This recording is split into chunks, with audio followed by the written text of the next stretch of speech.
ଅଗନା ଅଗନି ବନସ୍ତରେ ଅନେକ ପଶୁପକ୍ଷୀ ରହୁଥିଲେ।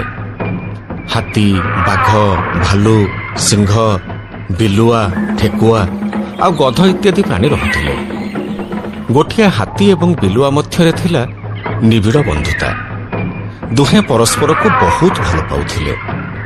ଦୁହେଁ ଦୁହିଁଙ୍କୁ ଦଣ୍ଡେ ନ ଦେଖିଲେ ରହିପାରୁନଥିଲେ। ସେଇ ବନସ୍ତକୁ ଲାଗିକି ଥିଲା ଗୋଟିଏ ନଦୀ। ବେଳେବେଳେ ଖରାଦିନେ ନଦୀରୁ ପାଣି ଶୁଖିଯାଏ। ଆଉ ପଶୁପକ୍ଷୀମାନେ ଜଳକଷ୍ଟର ସମ୍ମୁଖୀନ ହୁଅନ୍ତି। ବିଲୁଆ ଆଉ ହାତୀ ବି ଠିକ୍ ସେମିତି ଜଳକଷ୍ଟକୁ ସାମ୍ନା କରନ୍ତି। ସେ ଦୁହିଁଙ୍କ ଭିତରେ ଥିବା ବନ୍ଧୁତ୍ୱକୁ ଅନ୍ୟ ପଶୁମାନେ ଈର୍ଷା ଦୃଷ୍ଟିରେ ଦେଖନ୍ତି।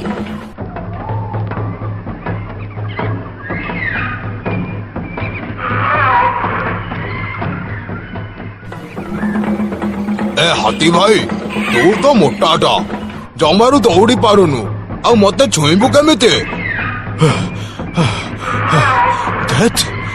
ମୁଁ ଆଉ ପାରିବିନି। ଯା, ତୁ ବହୁତ ଜୋରରେ ଦୌଡୁଛୁ। ମୁଁ ତ ସାଙ୍ଗରେ ଆଉ ଖେଳିବିନି। ହଉ ହଉ, ତୁ ମନ ଦୁଃଖ କରନା, ମୁଁ ଆସ୍ତେ ଆସ୍ତେ ଦୌଡ଼ିବି ଏଥର। ମତେ ଆଉ ସେ କଥା କହନା। ମୁଁ ନିଶ୍ୱାସ ନେଇପାରୁନି ଠିକରେ। ଏଇଠି ଟିକେ ଛିଡା ହ ମୋ ପାଖରେ।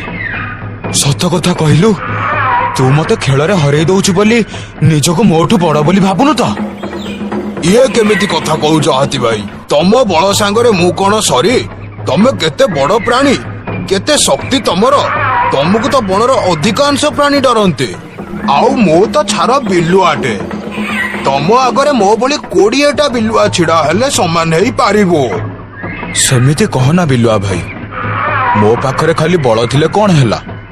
ତୋ ପାଖରେ ଯୋଉ ବୁଦ୍ଧି ଅଛି, ତୋରି ବୁଦ୍ଧି ପାଇଁ ତ ଆମେ 2 ଜଣ ସବୁ ଜାଗାରେ ଜିତି ଯାଉଛୁ।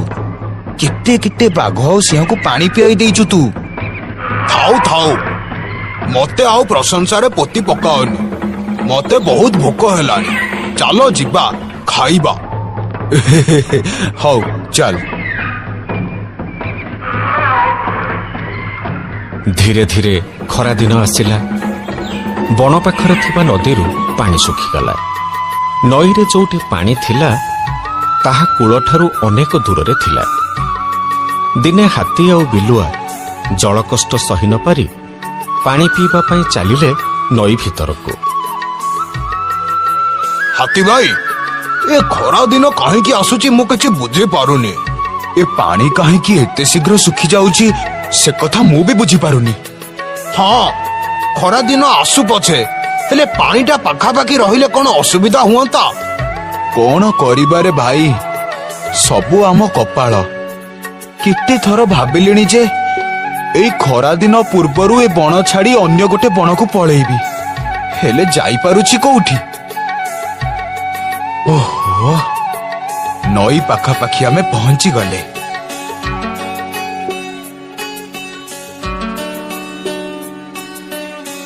ଠିକ ଯେ, ହେଲେ ମତେ ଯାହା ଲାଗୁଛି ମୁଁ ଆଉ ପାଣି ପାଖରେ ପହଞ୍ଚି ପାରିବିନି। ତା ଆଗରୁ ବାଟରେ ପଡି ମରିଯିବି। କି କଥା କହୁଛୁ ବିଲୁଆ ଭାଇ? ମୁଁ ପା ତ ସାଙ୍ଗରେ ଅଛି। ସାଙ୍ଗରେ ଥିଲେ କଣ ହବ? ଜୀବନ କଣ ତୋ ହାତରେ ଅଛି? ନା, ଆଉ ନୁହଁ। ମୁଁ ଆଉ ଚାଲି ପାରିବିନି। ମୋ ତଣ୍ଟି ଶୁଖି ଯାଉଛି, ମୋ ପ୍ରାଣ ଛାଡି ଯାଉଛି। ମାଲୋ। ବିଲୁଆ ଭାଇ, ଏ ବିଲୁଆ ଭାଇ, ମୋ ପାଖରେ ଗୋଟେ ଉପାୟ ଅଛି। କଣ? ଶୁଣ, ମୋ ପେଟର ଗୋଟିଏ ଗ୍ରନ୍ଥି ଭିତରେ ପାଣି ଅଛି। ତୁ ମୋ ପେଟ ଭିତରକୁ ଯାଇ ପାଣି ପିଇ ପାରିବୁ, ହେଲେ ମନେ ରଖ, ଆଖି ବନ୍ଦ କରି ପିଇବୁ, ଆଉ ଆଖି ବନ୍ଦ କରି ପାଣି ପିଇକି ଫେରିବୁ। ମୁଁ ତ ପେଟ ଭିତରକୁ ଯିବି? ଆରେ ହଁ, ତୁ ଶୀଘ୍ର ଆସ ବିଲୁଆ ଭାଇ, ଡେରି କରନି। ତୋର ପାଣି ପିଇବା ନିହାତି ଦରକାର। ହଉ।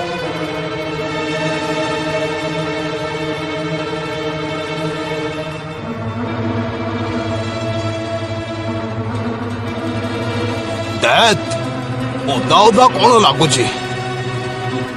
ପାଣି କୋଉଠି ଅଛି କେମିତି ଜାଣିବି? ଆଖି ଖୋଲିଲେ ତ ଜଣା ପଡିବ ନା। କିଛି ଅସୁବିଧା ନାହିଁ ମ ମୁଁ ତ ହାତୀ ଭାଇ ପେଟ ଭିତରେ ଅଛି ସେ କେମିତି ଜାଣିବ ମୁଁ ଆଖି ଖୋଲିଲି ବୋଲି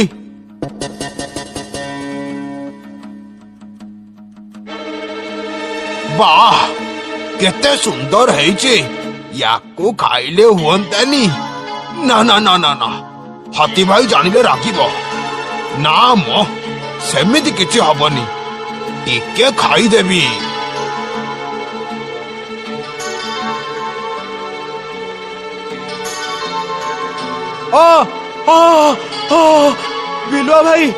ବିଲୁଆ ଭାଇ ତୁ କଣ କରୁଛୁ ତା ମାନେ ତୁ ଆଖି ଖୋଲିଦେଲୁ ସେଇଟା ମୋ କଲିଜା ବିଲୁଆ ଭାଇ ତାକୁ ଖାନି ସେଥିରେ ହାତ ମାରନି ଖାଉଛି ମାନେ ଆଉ ଟିକେ ଖାଇଦେଲେ କଣ ଅସୁବିଧା ଅଛି କିଛି ହବନି ମ